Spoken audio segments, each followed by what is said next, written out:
Genesis chapter 29. Jacob arrives in Padan Aram. Then Jacob continued on his journey and came to the land of the eastern peoples.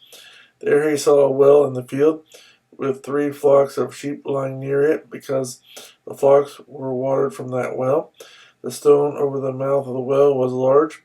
When all the flocks were gathered there, the shepherds would roll the stone away from the well's mouth and water the sheep. Then they would return the stone to its place over the mouth of the well.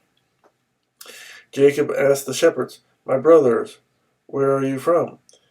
"We're from Haran," they replied.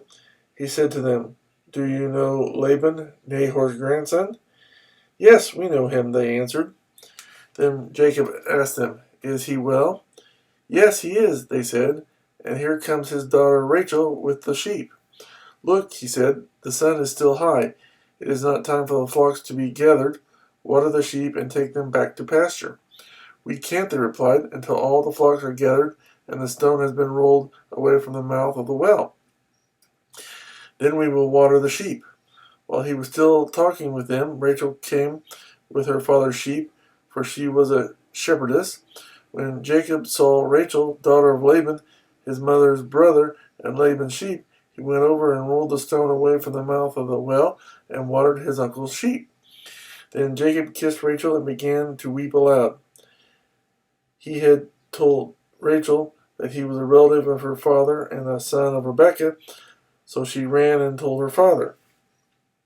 As soon as Laban heard the news about Jacob, his sister's son, he hurried to meet him.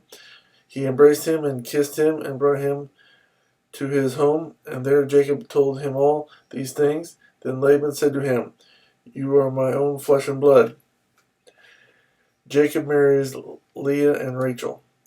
After Jacob had stayed with him for a whole month, Laban said to him, "Just because you are a relative of mine, should you work for me for nothing? Tell me what your wages should be." Now Laban had 2 daughters. The name of the older was Leah, and the name of the younger was Rachel. Leah had weak eyes, but Rachel was lovely in form and beautiful.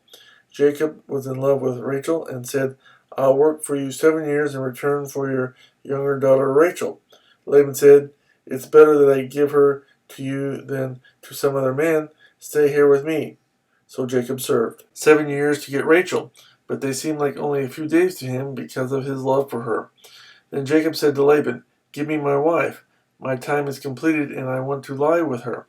So Laban brought together all the people of the place and gave a feast. But when evening came, he took his daughter Leah and gave her to Jacob, and Jacob lay with her. And Laban gave his servant girl Zilpah to his daughter as her maidservant. When morning came, there was Leah. So Jacob said to Laban, "What is this you have done to me? I served you for Rachel, didn't I? Why have you deceived me?" Laban replied, "It is not our custom here to give the younger daughter in marriage before the older one. Finish this daughter's bridal week, then we will give you the younger one also in return for another 7 years of work."